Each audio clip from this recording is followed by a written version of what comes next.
Oh, I come from Pittsburgh to study astrology. She said as she stepped on my instep, I could show you New York with their walk between 4th Street and 9.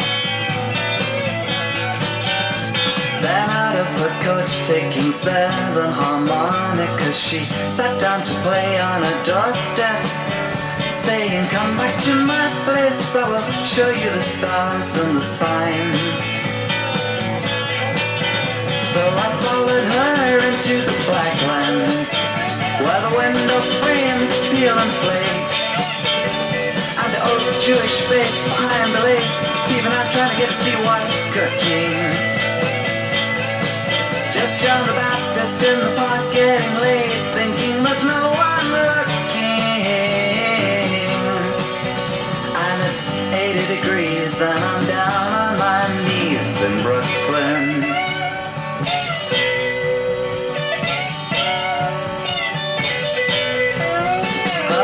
Was a dusty collection of rusty confusion with landings and tunnels, and leaning bookcases and spaces and faces and things,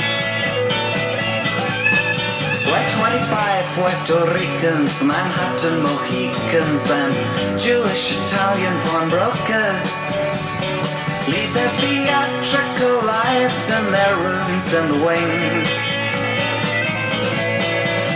While outside in the black lands, the violent day runs wild, and the black and white minstrels run through the crazy alleys while the cops go booking.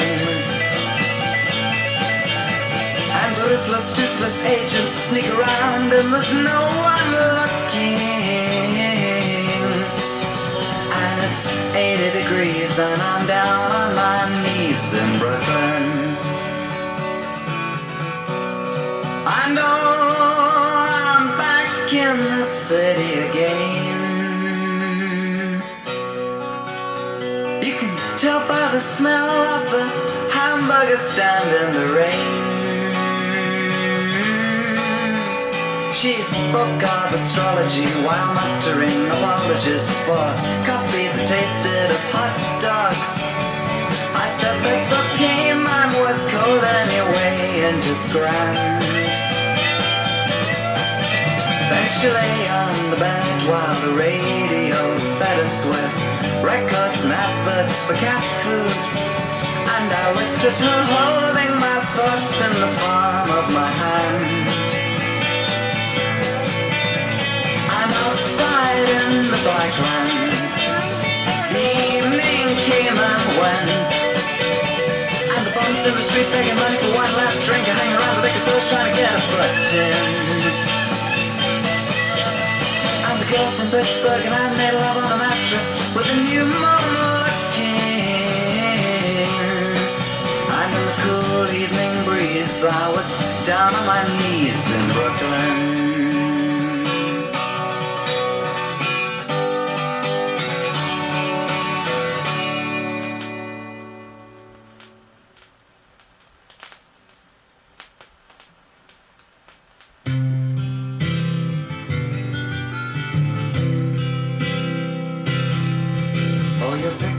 They don't really do you justice, little girl, for you're careful not to let the camera touch your private world. And there's just a hint of sadness in your smile through the dark as you slip your dress up slowly for the sailor or the clerk. And it could have been so different, and at times you feel bad, for you really did have something that the others never had. And the circle turns and turns and turns, so mad, little girl.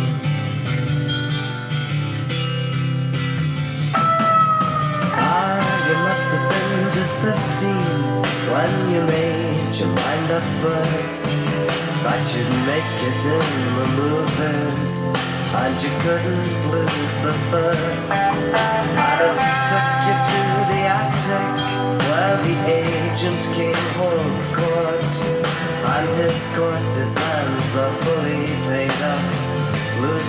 depths of his soul. He looks at you and tells you that you just might get the part.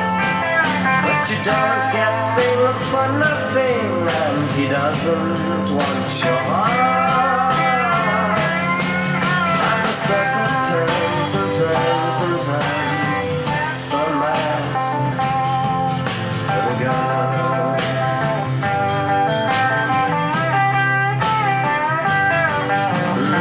You made it to the silver screen, and yet you're not his star. And advertising corsets didn't get you too far. But money has its favorites, and yours went back to them. So you modeled in a studio in Greek Street for the rent. There you met Antonio, your lover from afar, who put you on the streets to make the money for his car. And the circle turns and turns and turns so fast, little girl.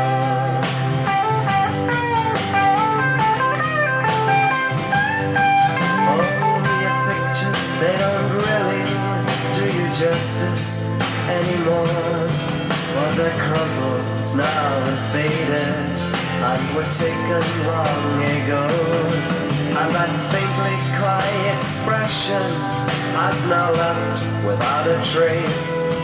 Ah, there's little of it buried in the ruins of your face. You've been so different, and at times you feel like, oh, you really did have something that the others never had. And the circle turns and turns and turns, so mad, little girl.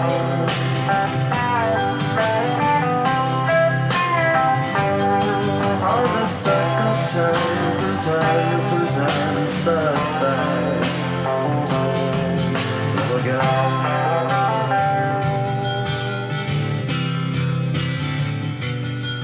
Oh, the circle turns and turns, and it's too bad, little girl.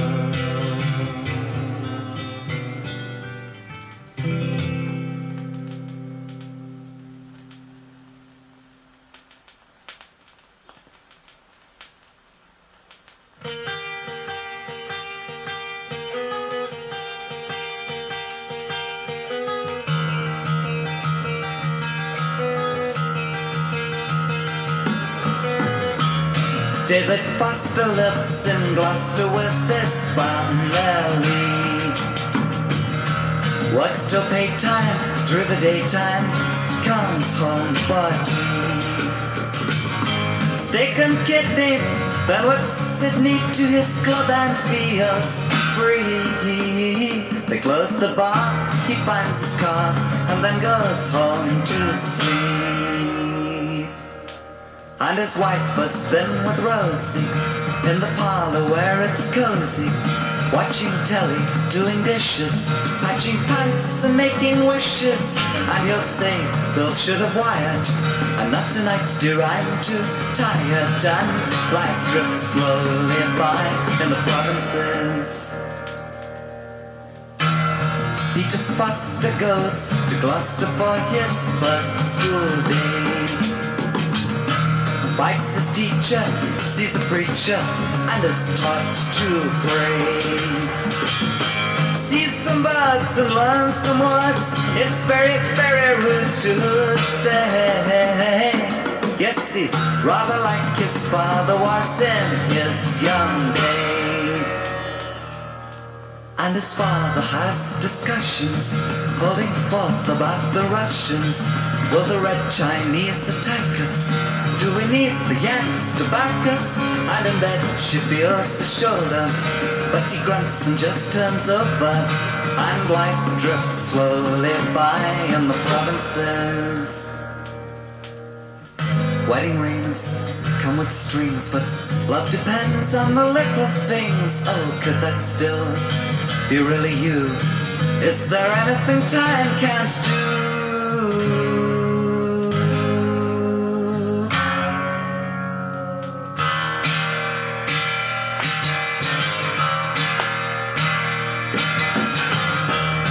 David Foster's been promoted, he's a decent sort. Peter's gone to Dad's old public school, it's good for sport. They've even got a private parking place down in Huntington Court. Maybe soon he'll be a magistrate, the neighbors thought.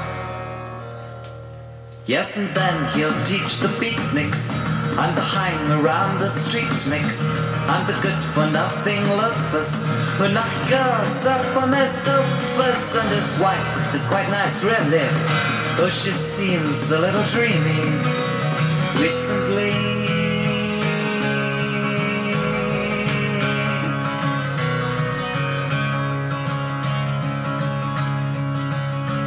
I was brought up on the east side of town, and my earliest days, they passed quickly. I would play after school with the kids all around, in the sun and the dust of the back streets. Oh, all through my girlhood, though, I had its day. And my daddy, he would always be leaving, so my brothers and I, we would sit by her side, telling our tales through the evening. Oh, I grew with the days, and the boys came to call. In the back shed I learned about kissing, but I don't think my mother, she has noticed at all. For we've heard that my daddy is missing. Then my school days, they were over and I went off to work. And my mother, she grew quieter and grayer. So one day I left her and went off to live with Billy, a saxophone player. In our broken down attic, we laughed and made love, and all that we had we were sharing. Oh, we slept through the day and played into the night. God, we did as we pleased without caring. About a year's passed away, and he's left me one day to play in a faraway country. And the sun told my eyes, you've got no place to hide, as I waited to be having his baby.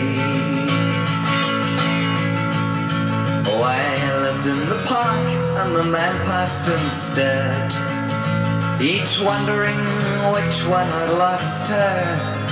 And one came to ask, could he buy me a meal? And he said he was called David Foster. We were married that month, and I swore to myself, somehow I'd pay back what I owed him, cooking his supper and cleaning his boots. Yes, and kidding myself, I could love him. Oh, but my baby is grown and he's gone out to school, and he looks very much like his daddy. And David has buried himself in his work, and the time on my hands at times heavy. Oh, the neighbors, they smile as we pass in the streets, and they make their remarks on the weather. But the butcher and baker deliver things now, and I've stopped going out altogether. Oh, I live by my mirror and I stare just trying to make out who I see there. But I'm looking at a woman that I can't recognize, and I don't think that she knows me either. There are lines on her face and her hair is a mess, and the light in her eyes, it grows colder. In the morning there is nothing will change, but yes, I will be just a little bit older.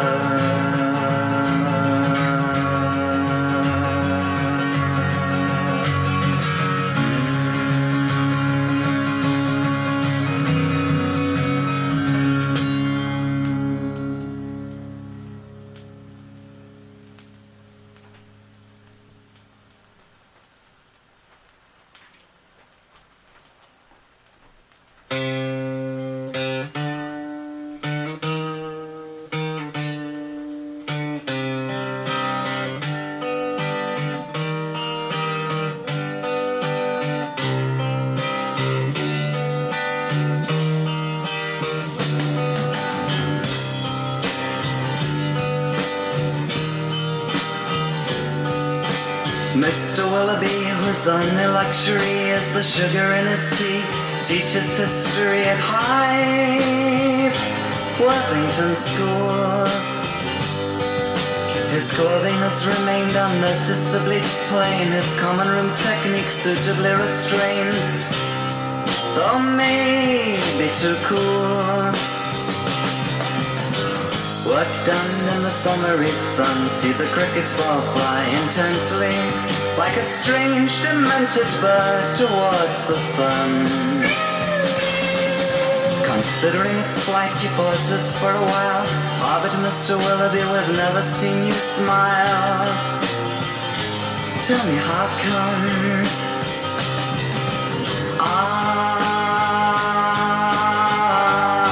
For sometimes it must get lonely.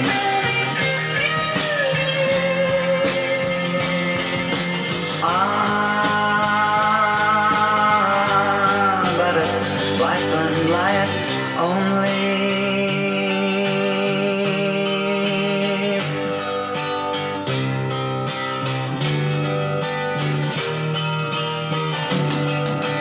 Maurice said, Renee, why didn't you say that you'd be so late? The supper that I made is ruined again. Is there anything you'd like? No, nothing, he replied, standing by the stairs, not looking in her eyes, so stupidly male. All dark and lying in bed, you've been with her again, she blurts out, then turning on her side, begins to cry. At first he doesn't stir, but then mumbling his words, he reaches for her hand, she shivers but doesn't take it away.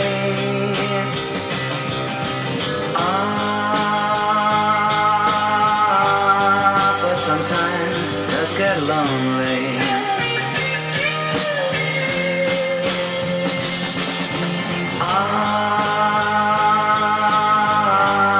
But it's life and life only.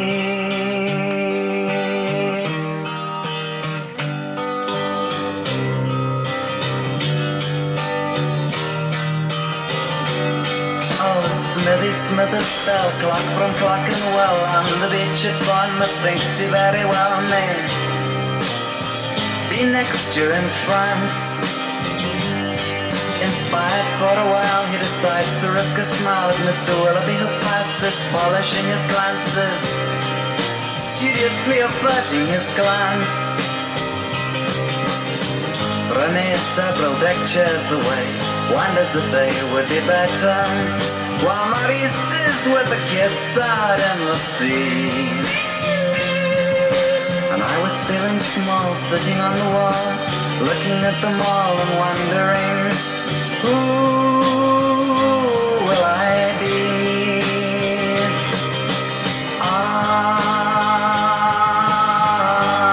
But sometimes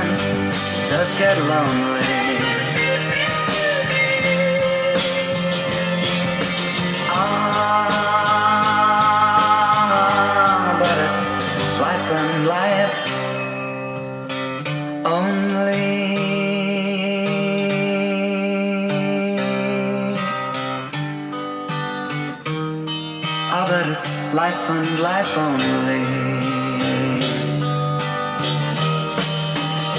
I bet it's life and life only.